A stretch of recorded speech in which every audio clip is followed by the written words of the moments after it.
राजू एक छोटे से गांव में रहने वाला लड़का था। वह बहुत होशियार था, लेकिन उसे समय की कीमत समझ में नहीं आती थी। वह अपना ज्यादातर समय खेलकूद और मस्ती में बर्बाद कर देता था। स्कूल के काम को वह टालता रहता और परीक्षा के समय ही पढ़ाई करता।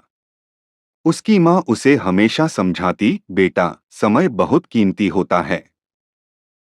अगर तुम इसे सही तरीके से उपयोग नहीं करोगे, तो बाद में पछताना पड़ेगा।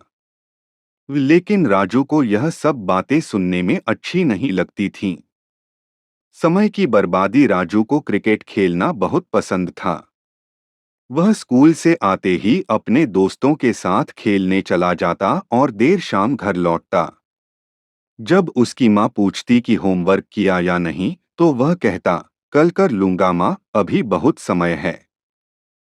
धीरे धीरे यह उसकी आदत बन गई। एक दिन स्कूल में परीक्षा की तारीख घोषित हुई। अब राजू को चिंता होने लगी, क्योंकि उसने पूरे साल पढ़ाई ठीक से नहीं की थी। उसने सोचा, अब तो बहुत कम समय बचा है, मैं कैसे पढ़ाई करूंगा। लेकिन अब पछताने से क्या होता। समय की कीमत समझ में आई। परीक्षा का दिन आ गया। राजू ने जितना पढ़ा था, उसी के आधार पर उसने उत्तर लिखने की कोशिश की, लेकिन कई सवालों के जवाब उसे नहीं आए। जब रिजल्ट आया तो वह फेल हो गया। यह देखकर उसके दोस्त और परिवार वाले बहुत दुखी हुए।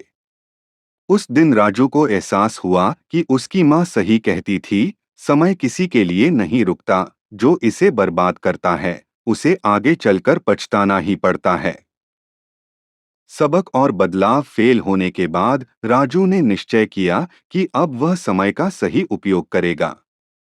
उसने एक टाइम टेबल बनाया और हर रोज अनुशासन के साथ पढ़ाई करने लगा। अगले साल जब परीक्षा हुई, तो उसने अच्छे अंक प्राप्त किए और अपने माता पिता का सम्मान बढ़ाया। अब राजू हर किसी को यही सलाह देता, समय की कीमत को समझो, वरना यह तुम्हें पछताने का मौका भी नहीं देगा। शिक्षा। इस कहानी से हमें यह सीख मिलती है कि समय अमूल्य है और हमें इसे व्यर्थ नहीं गंवाना चाहिए। जो व्यक्ति समय की कदर करता है, वही जीवन में सफलता प्राप्त करता है।